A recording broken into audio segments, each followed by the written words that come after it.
Okay, go live. So give me a sec. And we are live. Hello and welcome to another episode on our FreudenFreude channel, where we bring you content to help you grow and develop as a person and as a leader. We are back after a 6-week hiatus, during which our lovely Sandra here relocated back to the United States. Yes. So happy to be back, Claudia. I'm happy to be live again. So, yes, ready for today. Okay, fantastic. So why don't you tell us what you do? Well, again, as Claudia said, my name is Sandra Corona, and I'm a coach for expats, for leaders, and for mid-management, as well as for the neurodiverse community. And I help professionals, corporate leaders, as well as their teams get to the root of their issues, uh, build cultural intelligence, and then custom craft solutions that help them thrive. And Ooh, we we are coaches. Yes. Oh, it sounds so much better. Like it sounds like we coordinated. I love that. Yes, fantastic. So, welcome everybody. Today we are going to talk about what it takes to make a home. What is making a home for you? Obviously, Sandra just getting reestablished in Houston, Texas, in the US. That is something of great actuality for you, isn't it? Yes, it is. There's a lot that I'm trying to catch up. There's a lot of things that I'm trying to do to pick me up because a move drains you, a move depresses you at some point.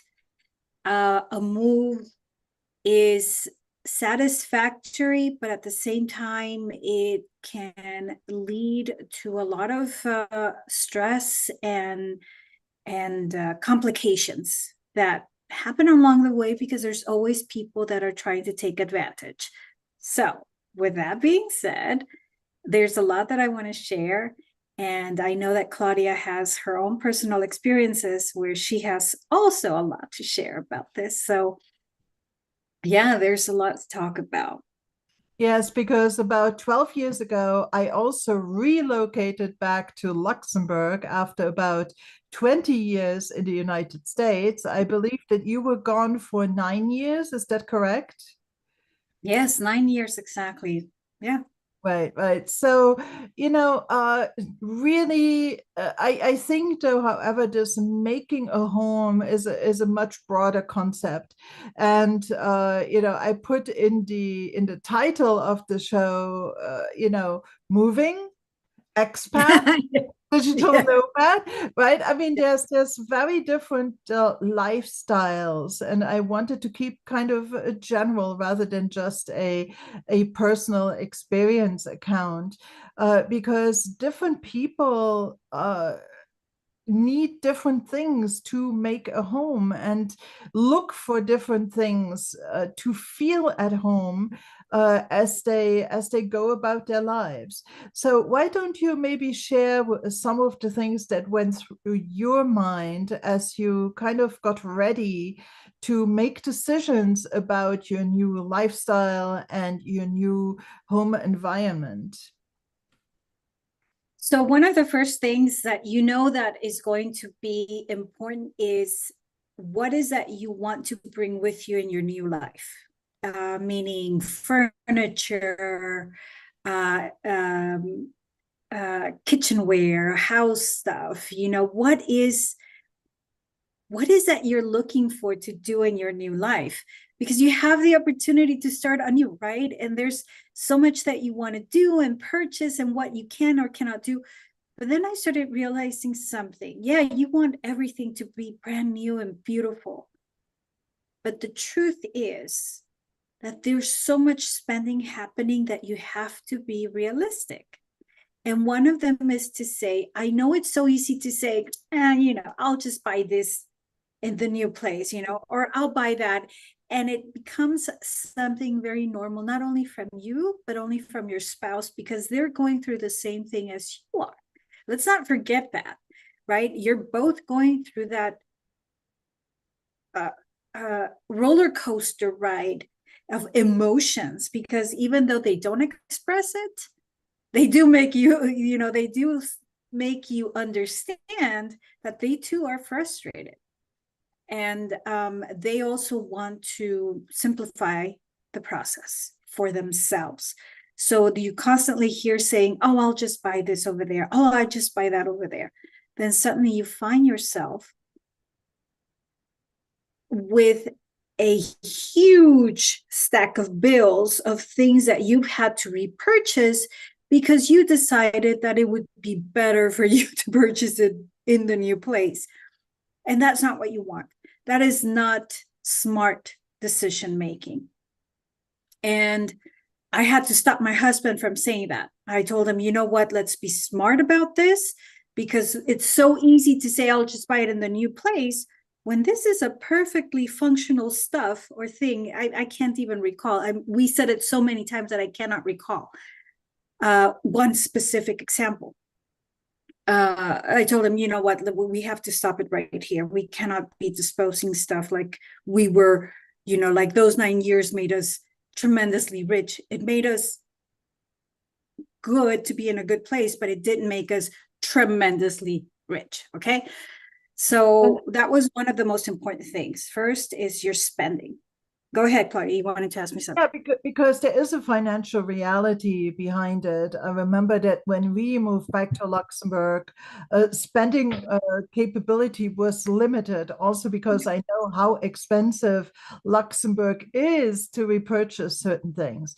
But I think even beyond that, you might get caught up in this idea of the new and the fresh, that you do not necessarily think about continuity, because some things also provide you a sense of the known, of the Familiarity. the familiarity, exactly. And you can get so caught up in this new that ultimately you discard too much, because you want to have this sense of belonging, and our stuff, for some of us, do provide this basic uh, you know foundation upon which we build our lives. And this familiarity cannot be disregarded. Having everything brand spanking new might be very nice, but who says that you're not going to miss this old teacup that has been with you for the last 9 years or way longer, and that was just like a good friend, and maybe this new one that you got fresh off the shelf is not going to be a good replacement for that. Yes. Let me give you one example. And I remembered now, because I just bought the shower curtain that goes in the front, the one that is where the water hits, right? And then you have the what's it called?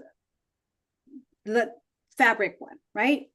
So for 9 years, and I'm kidding you not, and it also depends on your goals. Keep this in mind. So don't call me cheap, because this is about goals. My goal was to go into Saudi Arabia and make money.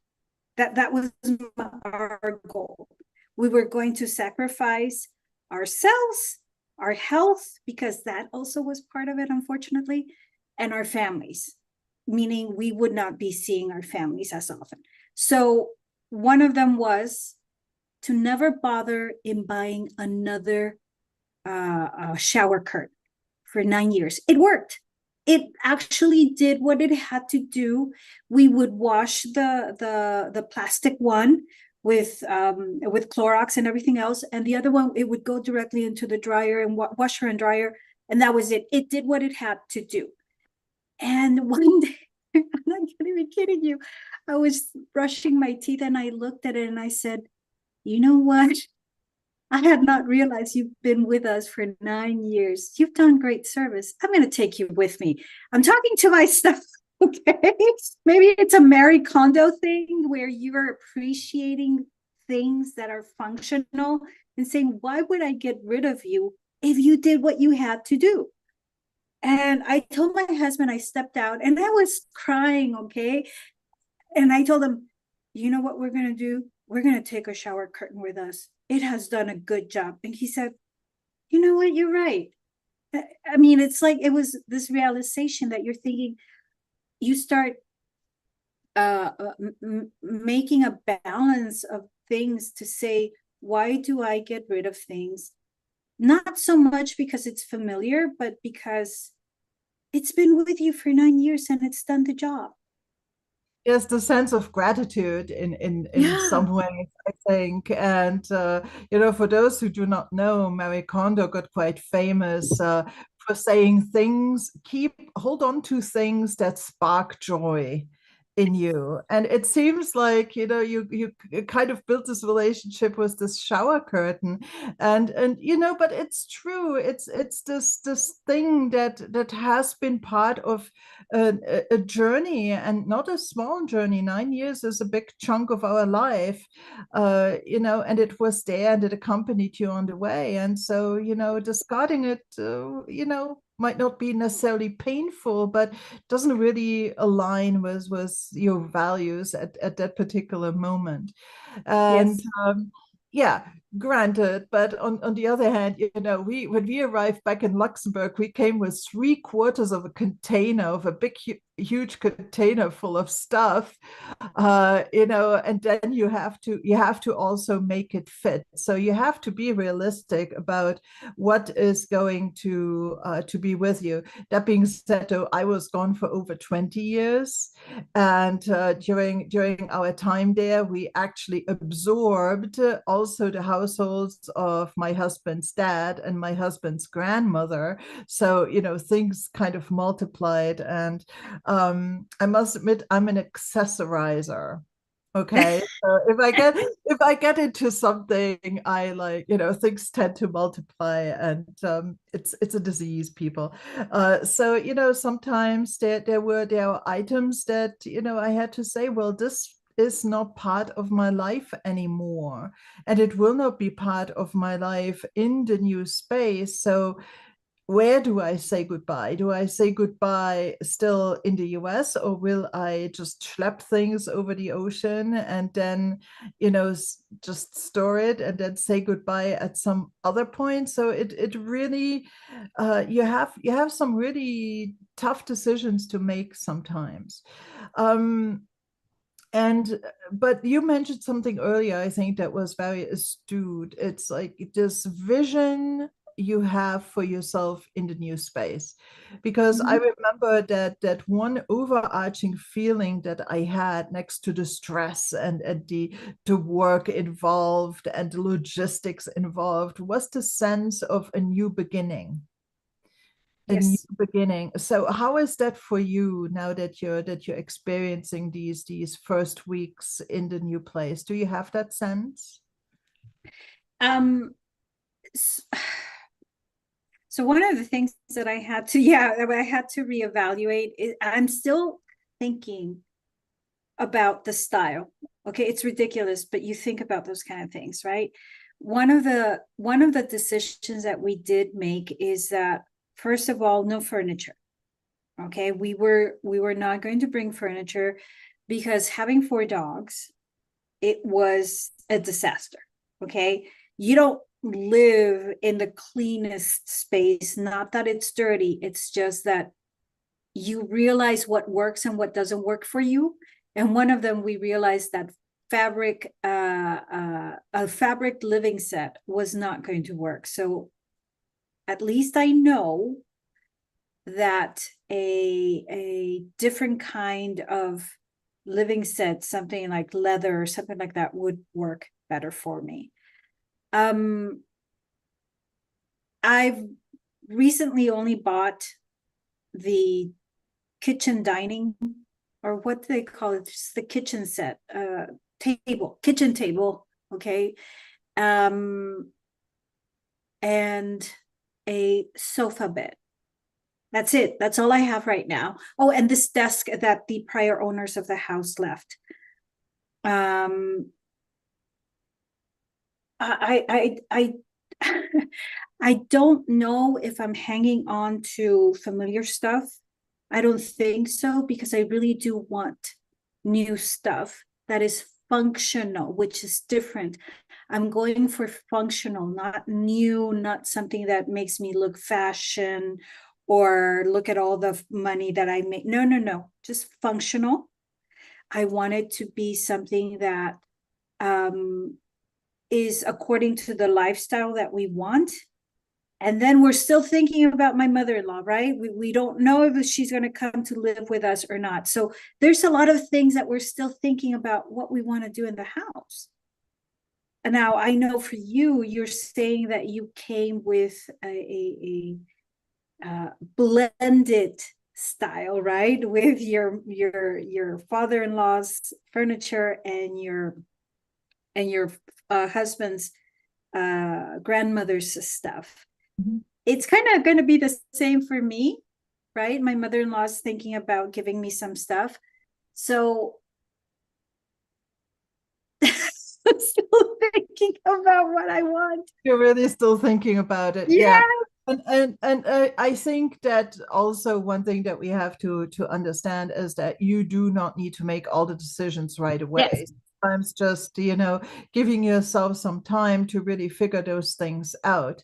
But, Yeah. a big presupposition that we didn't even talk about that was that for you, making a home meant having a house, Oh, which is yeah.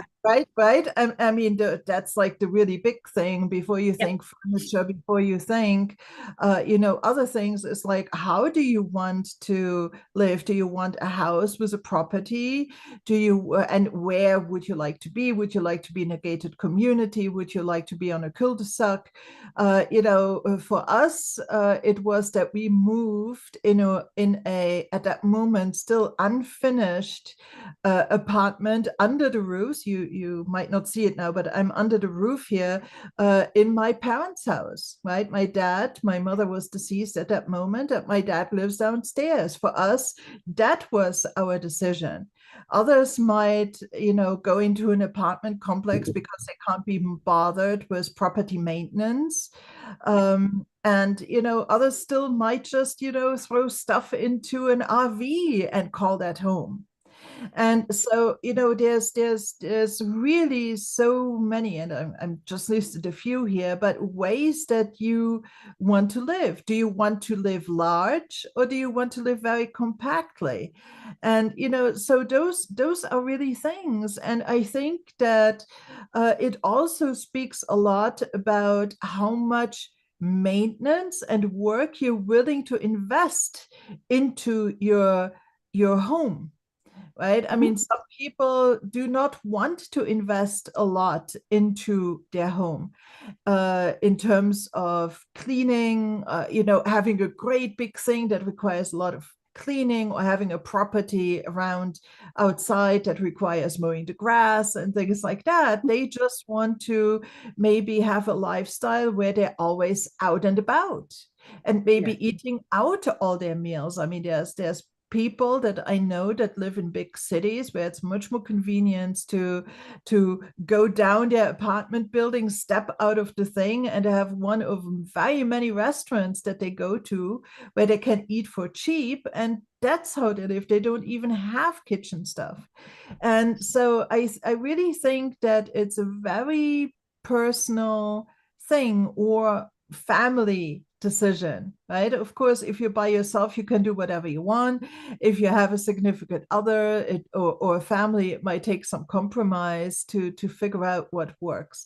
How was Yes. that for you and your husband? Were there things that were kind of contentious or open for discussion, or were you pretty aligned on what you were after in terms of overall living accommodation? So as soon as we made the decision that we were moving, the first thing that came to mind is, where are we going to live? Right? Especially having 4 dogs. So again, this is very important. Like Claudia says, it's based on your own personal lifestyle. And the more moves you have, the more you start considering what are your needs as the first step, right? What is that works for you in right now, and what has not worked for you in the past? It's very important that we remember something, and I started realizing this. As humans, every day is a learning experience. Do we learn from it? Yeah, at the moment, but it seems that comes tomorrow, we forget about it. It's, I don't know what it is. It's a reset, an automatic reset, or I don't know what it is, but when it happens again and it's time for you to remember what you did right, or what works or what doesn't work, you make the same mistake, and then here you are saying, oh my God, what do I do? When you already know what to do. Anyways, saying that, we knew that we had to make the important decision. Number one is, where are we going to live with 4 dogs, right? And we knew that we had no option, because we did do our research as to who would rent us a house. It could not be an apartment. It was impossible to believe that we could live in an apartment for the meantime. And so we started looking. We did not find in the places where we wanted to live, not that there wasn't a house willing to rent. It was not available in the areas that we wanted to live. That is a different story. So we said, well, you know what? We'll just buy a house. We bought our house online.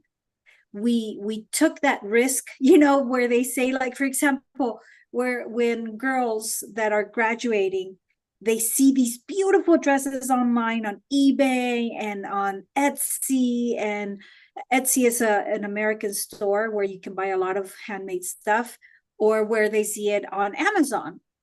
And they've told them over and over and over, do not buy a dress online. What do? They buy it online, and they get these ridiculous versions because you did not go and pick it. Well, we kind of said, we're gonna risk it. We know that you're not supposed to buy stuff like that, but we had an amazing team behind us. Let me make a pause here. Claudia said something very important that I thought, damn, if I would have not listened to Claudia, I don't know if we would have been where we are today. You already know clearly that you have to have a backup plan and a cushion when you need to make spending. But you put it in such obvious logical words that I told my husband the same thing. And I said, you know what Claudia told me today? You have to throw money at things for them to come out like you want them to come out. And he said, well, yes. He's like, we know that. And I said, yes, I know that, but you have to be aware of it. You have to be aware of it. Say it out loud, so that when it happens, you're not like, oh my God, I have to do this. No, it's like, I have to do it. And that's it. There's no thinking about it. If this is what has to happen, I will do it, and let's get it over with. That's it. Because it's different when you do what you have to do than knowing what you have to do and thinking, oh my God, I did not think about it. And the only thing that you did not think about is, by saying out loud, it just makes a huge difference. It really did for us. And so we thought, okay, so we need obviously a realtor, we need a broker, and we need to start the lending process, and we need to start all of this stuff. Well, God was so good with us that some person heard that the first house that we wanted to buy just fell through the cracks. Then she said, what happened? And she said, here's the number of a friend of mine. Call him. It was just, for me, I continue saying, for me, it's a blessing. This guy made it work. He came in, and then he said, you need this. He contacted a person. This person came through, and she started coming through and through, just like that. And buying a house online was not so fearful, because uncertainty is the worst thing ever, right? That's what eats you up when you have to make a decision as big as buying a house. He didn't make it uncertain. He gave us that peace of mind. This team worked with us all the way. and it felt legit, right? Right. um which is something that nowadays it's hard to feel like you're working with an actual real team that is not going to screw you over. Right. That was important. And I think it's important to stress here that you had this willingness to get a team on your side, that you knew you couldn't do it all by yourself, and Yes. that Right. sometimes trying to save on a commission or something ultimately becomes much more expensive Yep. than paying people that can support you and make this process smoother. It's sometimes we're penny wise and pound foolish. So having somebody on the ground who can look at that, who takes the time to understand your needs, Mhm. and to truly represent you with good intentions is really the way to go, especially when you do these big transcontinental moves and things like that, because you cannot drive down the block and look at your new house. You're thousands of miles away, and it's just not feasible to always jump on an airplane to go and look at a house. And so I really think what does it take to make a home is to be clear about what you want, being able to articulate it, being able to budget for it and be realistic with your financial cushions, and then enroll people that can lend you a hand. And Yes. I really think that is true, especially for the big ticket items. Mhm. There's things that you can push out in time. If you cannot get, this cute little end table that you envision today, then maybe you get it 2 months or 2 years from now. Mhm. But it's just like the really fundamental big decisions. I think you're well served to have somebody else also helping you out. And Yes. and Correct. I just want to also take a step back, that there are fundamental decisions that you make about your priorities Mhm. as well. For you, the priorities were also your dogs. You wanted your dogs to come with you. It was part of your chosen lifestyle, okay? Mhm. And therefore it gave you a lot of complexity in travel, and obviously you had to provide for them by giving them a nice living environment as well. For me, for instance, I decided to bring a grand piano with me to Luxembourg. Also, an expensive item to ship. Okay, I have a 1909 Steinway and Sons A grand piano that's this beautiful, vintage piano, just in truly excellent condition.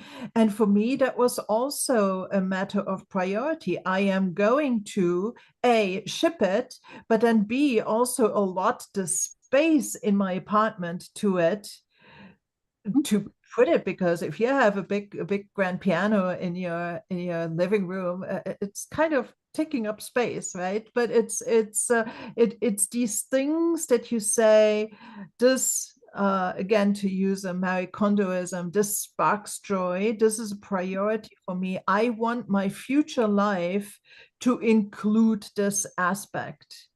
Mhm. When I was in the US, for instance, I had a gold and silversmithing studio. I learned how to do that. I had my Mhm. own business making jewelry in the US. And frankly, I brought a lot of these things over to Luxembourg. And guess what? I never went anywhere with it because I didn't have the space really to set up a jewelry making studio in my current house. So yeah, all that stuff has just been sitting here for over 10 years and not really being used. So that being said, would I have liked that to remain part of my life? Possibly because it's fun, and I was, dare I say, actually quite good at it.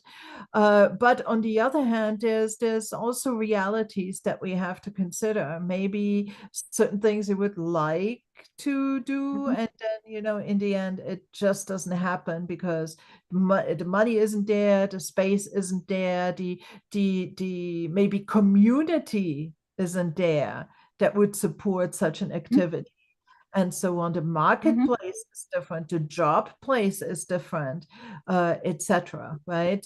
For instance, if you're heavily into golf, you might end up in an area where golfing is not possible. God knows, maybe you to, I mean, now I'm pulling it out of thin air, but you go to a place where year long it's like 45 degrees centigrade out there and it's just too hot to golf, Mhm. or there might be snow on the ground 9 months of the year where it's just, too snowy to golf. So then you have to make these decisions. Is that going to be part of your new lifestyle? And I realize now that I take the question of the title of today's show, what makes a home, I kind of broaden it, but it goes, uh, maybe to understanding that the home that we build is the frame, it's the foundation that allows us to live the life we want to live. Yeah. And it's something that supports that, and that requires time. And I would even go so far that some people might actually benefit from some coaching to really figure that out. If you have the choice, what are you going to choose?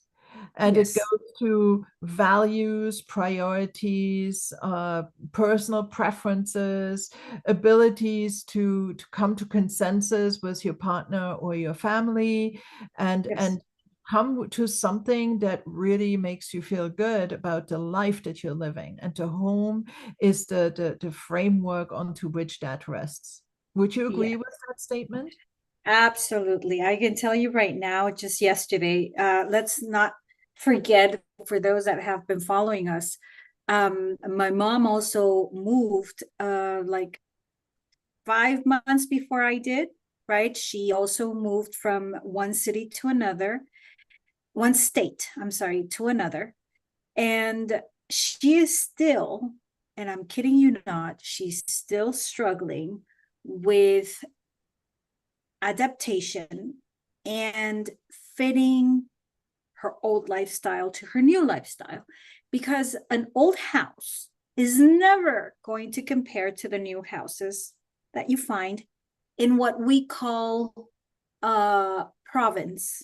Okay, in Mexico you call it a province, meaning you have the city and then you have all these surrounding little states that are considered a province. They're just little towns. They're no longer little towns, but there's still that concept. Anyways, so she was living in one of those beautiful big houses, and she brought her entire life to a new state where it was a last minute find.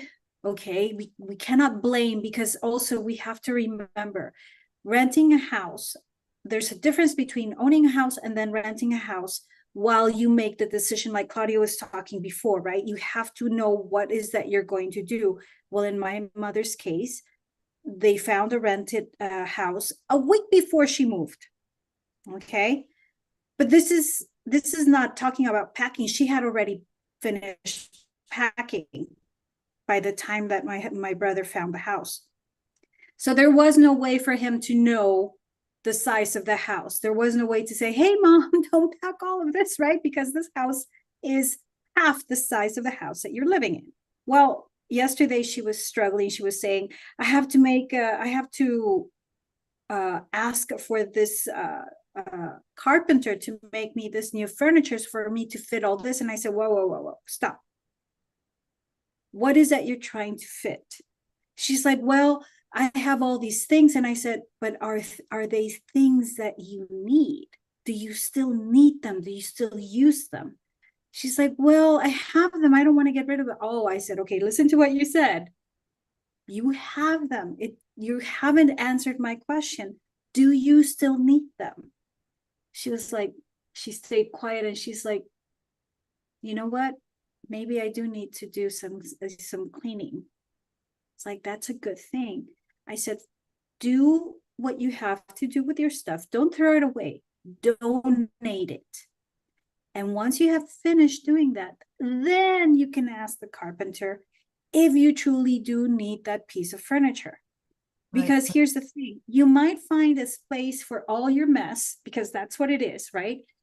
For all this stuff. And then suddenly you start realizing that your space starts turning smaller because you have all this new furniture that, even though your mess is neatly tucked in, now that piece of furniture has suddenly reduced the spaces that you have in your house. So I told her, you already feel that your space is small. So think about it. Is that piece of furniture going to make your space smaller? So these are, I mean, incredibly, these are important things that you have to keep in mind. There are all these trade-offs, and I think Yes. you touched on an important point, is that I said earlier that does after you move, or after you make a new home somewhere, and it might just be down the block, mind you, right? It's the Yeah. sense of a new beginning. But let's also not forget that it's a moment of saying goodbye. And it's a Mm-hmm. moment maybe where we have to come to grips with a sense of closure about previous parts of our life. Like, for instance, for me, the whole jewelry making thing that I had invested in, I had invested years of my life in. And I used to have a big studio in an artist colony in the US and things like that. It was part of my life, this creative kind of thing. And there's the sense of saying, yes, okay, that part of my life now is coming to a conclusion, and letting it go. And obviously I wasn't able to get to that point while I was still in the US. So it's this saying goodbye. And sometimes I think just holding on to the stuff, Mm-hmm. the accessories, the tools, the all the excess of that old life keeps us connected Yep. to things, and that is okay until it becomes a shackle, it becomes a ball and chain. And Mm-hmm. it maybe doesn't make us feel good anymore about the memory of that we have, but it makes us feel guilty of not honoring these items the way that it should be. And we might get frustrated because it takes up space and makes things Mm-hmm. messy and so on. So at some point, I think there's this shift from something valuable and something to connect us sentimentally very often to a part of our life or a part of our previous identity. And all of a sudden it shifts into something that is not as pleasurable anymore.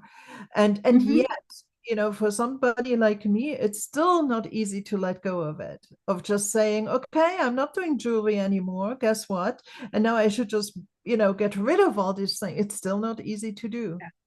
It's Mm-hmm. still not easy to do. So, we're not saying that these kind of things that we all can relate to and in the abstract can acknowledge, that once you hold this thing in your hand, or it comes the moment to pack things, to put away and get rid of, that there's this huge disconnect. In the abstract, yes, it makes perfect sense, but then to say goodbye to parts of your life, not as easy. So I think that that's why, from a coaching perspective, this future-oriented outlook is very important. That's the kind of life I want to live. That's what I'm looking forward to. And then truly asking yourself, is this aspect of my life still part of that new me? Part of that new me, right? Mm-hmm. And sometimes it is, and sometimes it isn't. So What do you have an example of something that you brought along that maybe you should have said goodbye to? I I am okay, so my shipment was delayed, so it's going to arrive until June. But I've been thinking about the size of the house. It was not, again, you said something very important before where you like golfing and you had imagined yourself buying a house with a golf course. Well, you end up, the reality is you end up probably not living in a house with a golf course.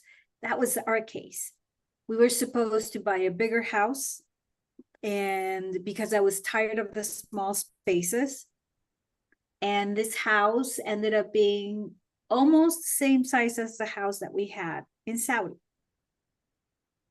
And we were living a little bit packed because my husband loves to buy stuff.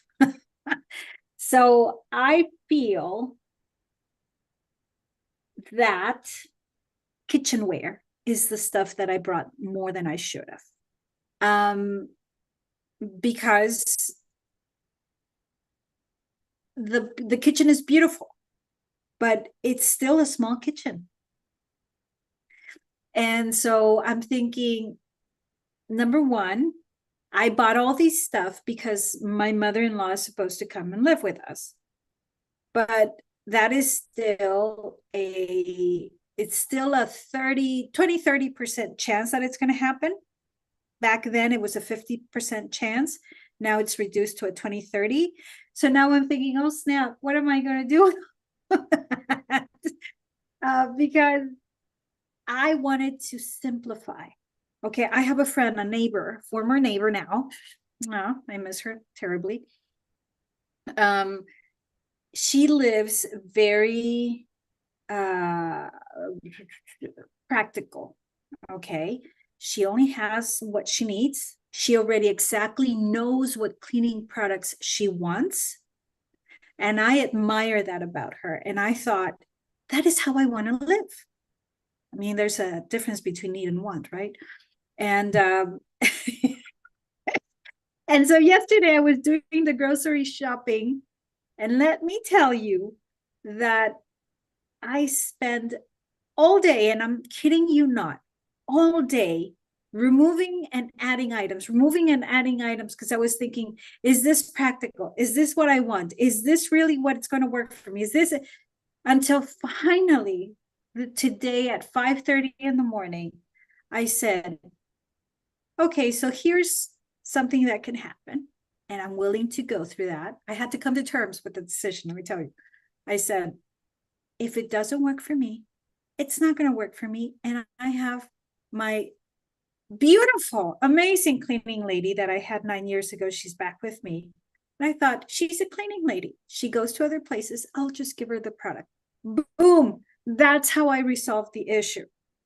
So that is what I'm thinking of. If there's anything that I brought with me as an excess,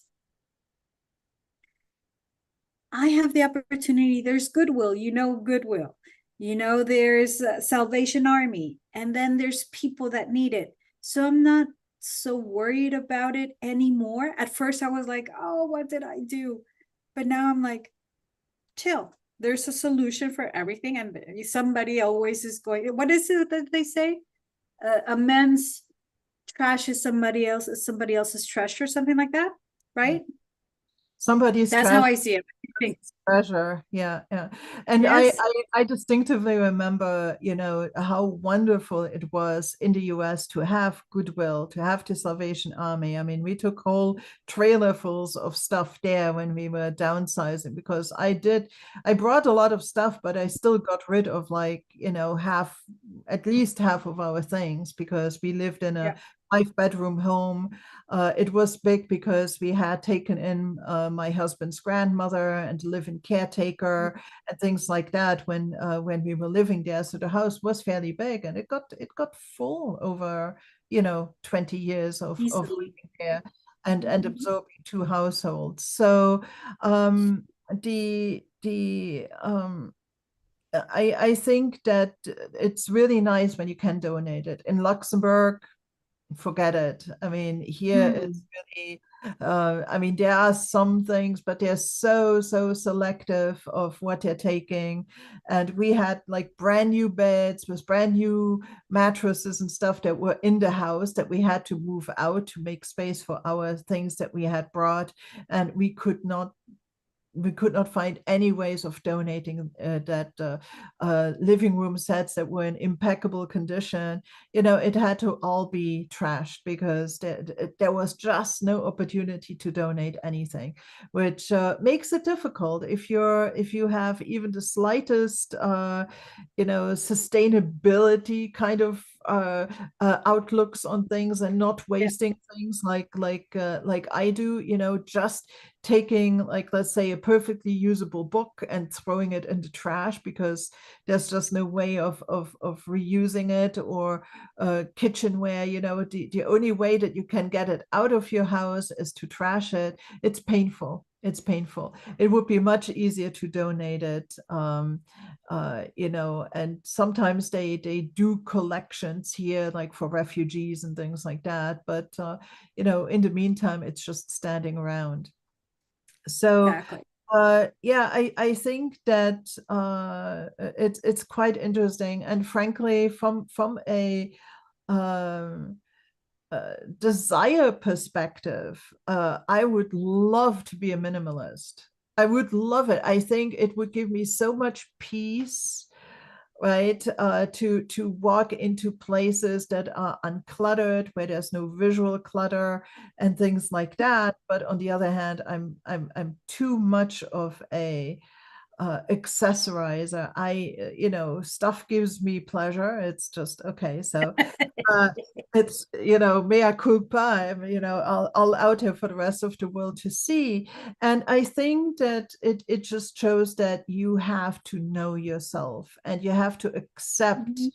you know, the sometimes less glamorous aspects to your personality, and make space for that too in your home, and then live Yes. with consequences. Okay, I have a lot of stuff. That means I have a lot of visual clutter. I love electronics. I love kitchen gadgets. Yes, I do. Right.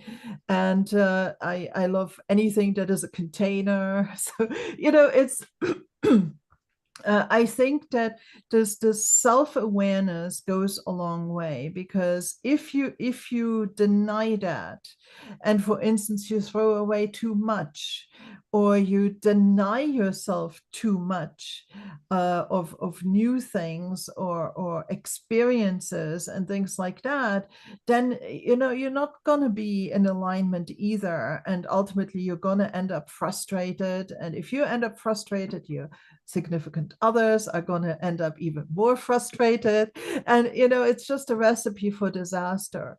And so sometimes a move like that puts up a really huge mirror to yourself, and it gives Mhm.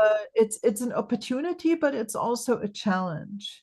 And I Mhm. have coached people that went through this kind of contemplation of, you know, who they are, what they want, how Mhm. they envision their life to be. And, so if somebody does need help to figure all these things out, especially since there's a million little decisions you have to make as you make a home, uh, you don't need to go it alone either. I Mhm. mean, there's, any competent coach can help you with figuring this out of what makes you tick, and Mhm. to talk through these decisions and raise your awareness. Yeah.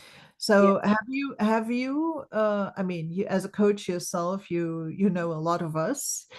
So did you actually talk to somebody specifically about it? I know we have had our fair share of talks about these topics, but did you actually look for a professional coach to help you through this? Yes, actually, I did have a coach. We finished our last conversation was in February, and one of the things that I mentioned before was uncertainty, right? And all my conversations with her were filled with uncertainty. Everything was about assumptions, because uncertainty leads to assumptions, right? And so there was a lot of fear of what we would expect about the culture. It was, being out of the US is like coming into a new culture, right? Especially after so long. And after watching all the videos of how the society is behaving, of how people are so full of rage and unhappiness and all of the things that are going around in society and all this kind of stuff, I was afraid of that. And I would tell her also about when I would not have control over things. And she would tell me, are you know, she would make me realize, are you truly really not in control? And she would make me realize and remember the things that I did have control, because it's different when you say, oh, I know I have control over this, but when you suddenly feel you shut down because of all the issues, of all your concerns, you eventually shut down. And she helped me open that window to say, okay, let's analyze this, and let's look at what you actually do have control over. And I realized that much of it was because it would require for me to sit down and read and follow through the process. I wanted quick. I wanted things to be done like this and get it over with and blah, blah, blah. She told me, whoa, yes, it can be that way, but you have to first sit down, get informed, and then it will go that way. Okay. And trust the freaking process, because, oh my God, when you are moving, you tend to want to control things. And you don't trust the process. And when you don't trust the process, things start going south. That's the truth. So I told my husband, and I reminded him over and over of when things were starting to go south, I would tell him, oh, we need to back up and we need to sit this one out and we need to trust the process. We have to trust that the people that we're relying the job on are going to do their job. It's the truth. It's the truth. It's a fact. Okay. They might not be moving at the pace that you wanted to, but they're doing their job and they know why it's taking that long. It's not like they wanted to sit down on it. You rely on so many people for things to turn out the way they need to turn out, that number one, like my coach told me, get informed, observe, and then you need to follow the process. Follow it. I never said sit down and go with the flow. No, follow the process, right? With these two things that have to happen. And that was the reason why, thank goodness, even though things felt out of control when I was stuck in Frankfurt, because that's a whole nother story, for 5 days with my dogs, that I feel that things worked out the way they had to work out, even though they didn't work. Right. Right. Not the best case scenario, not as originally expected, but in the end they worked out. Exactly. It speaks to resiliency, I think.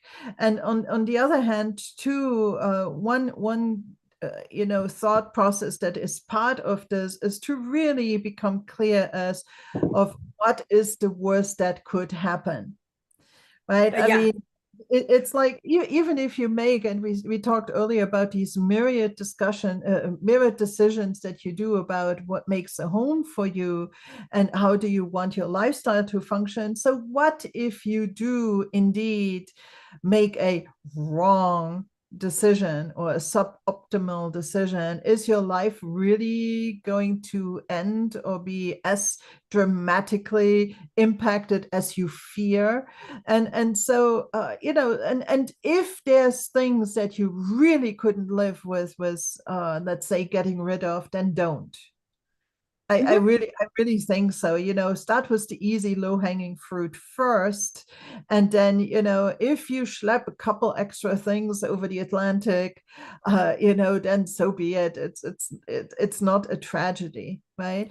And another thing actually that I want to touch here again, and I'm going to refer people to look at our BAM Your Life video, right? BAM for like as minimum, because I want to touch on this for people that really do become digital nomads, right? They live with the absolute minimum. Sometimes they live out of a suitcase, and for them their lifestyle is adventure and freedom and things like that. But observing people like that shows you alternatives to the maybe culturally ingrained assumptions that you make, the just expectations of how things need to be in order to function. No, sometimes you can do with radically different ways of being, and Yes.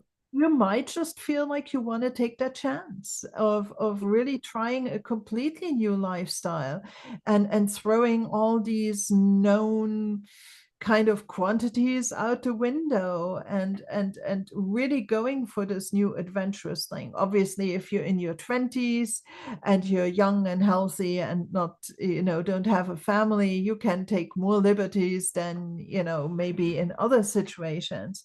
But truly ask yourself also, like, what would be my BAM? What would be my bare as minimum? What could I Mhm. really not do without? And what would happen if I even reduced that? And, Mhm. contemplating that might actually give you a sense of a whole different kind of satisfaction. Yeah. So what if you didn't take all your million kitchen gadgets and all you had was a pen and a knife? How would that make you feel? Mhm. Could it be a thing? And then in the end, you might not just end up with a pen and a knife, you might end up with more, but maybe not as much as you originally Exactly.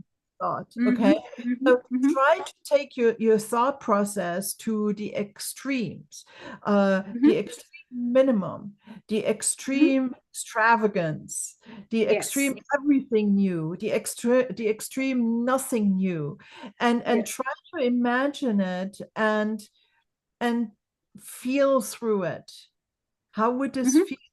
How could I imagine this and Mhm. associate with those kind of different scenarios and then make the best decision that you can? Okay. Yes. Hindsight is always 2020, but in the end, when we make decisions, we make the best decisions we can based on the information we have. And Yeah. so, then please do not second guess yourself. Okay, Mhm. it's like make the decision, trust that you took the best decision, Yes. given the information you had, given what you knew, what you had, and then just let it go. And sometimes you will regret doing certain things the way that you did, but other times it might just be liberating that Yes. you did the things that you did. Yes. I think one of the regrets that I have is um I would say literally start anew from everything, like not bring anything with me. That would have been ideal. Yeah, like you say, I would have missed a lot of stuff, but just because there are things that work and all this kind of stuff. But I know that if I would have gotten rid of everything, I would have given it out to people that need it. Okay.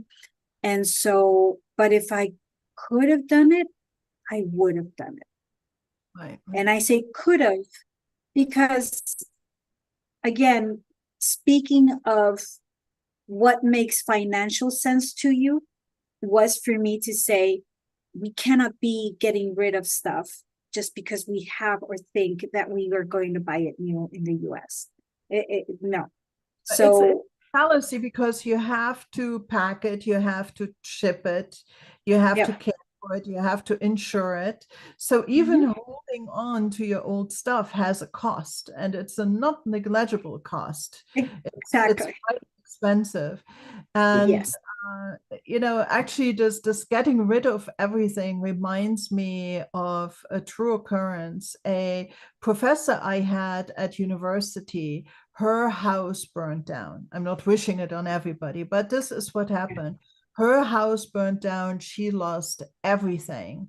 And in Oh, the end, she told me it was one of the most liberating things that ever happened to her, because she could really start afresh. Obviously, she got some money from insurance and could buy another property, but they downsized, and they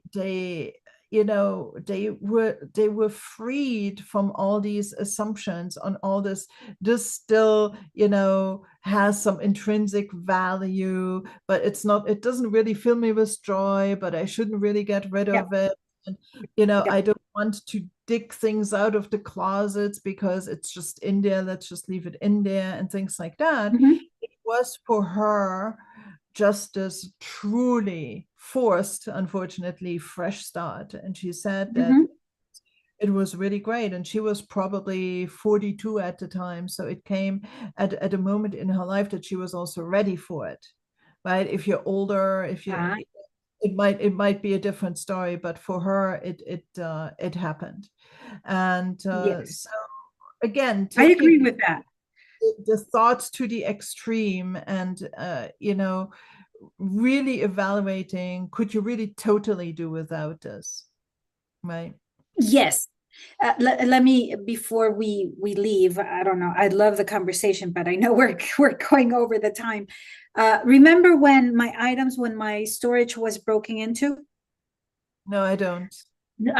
It was 2 years, well, now 3 years ago, when my storage was broken into here in the US. And now that we think about it, well, we thought about it before. We thought as months or weeks and months passed by, we started to think, well, if it was in storage, it's because we really didn't need it or use it.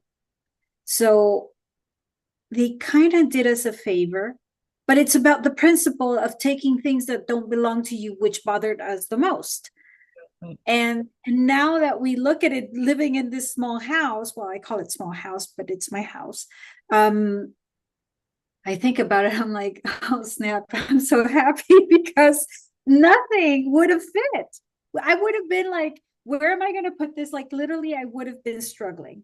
And I already know that I'm going to be struggling with things that are going to come, like I told you before. But anyway, speaking of agreeing with what happened to this professor, it is liberating because they did take things that at the end we probably would have gotten rid of.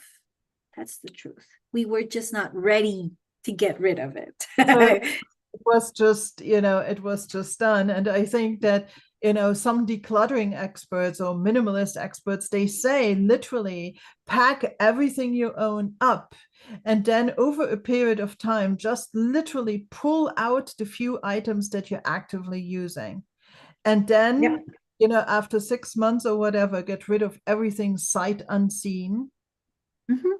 Tough one. Yep. I don't think I could necessarily do it, but get rid of everything sight unseen, because everything that you touched over the last 6 months, you Yep. know, you have reincorporated into your life. But that's maybe a topic for another. Yes. Let's maybe conclude this here for today. Again, we could go on with this discussion Oh, yeah. forever. Thank you everybody for listening. I hope that you got at least some entertainment, maybe some little nuggets out of this discussion. Thank you so much for staying up to now. I believe that we will be back with more now on a weekly basis again. I look forward to it. I really missed our episodes. I must admit, Yes. on a Me too. hiatus. We are still open for clients, so you can get in touch with us. Our contact information is in the show notes of this episode. Please show us some love, subscribe to the channel, otherwise engage with the comments. And if you have a story related to this to Oh, share, yeah. please write a comment. We would love to hear from you and see what the different experiences are, because the question is, what does make a home for you? So Mhm. thank you so much, Sandra. This was great. Thank you. Good stuff. Likewise. And we'll be back with more. Take care, everybody. Bye bye. Bye.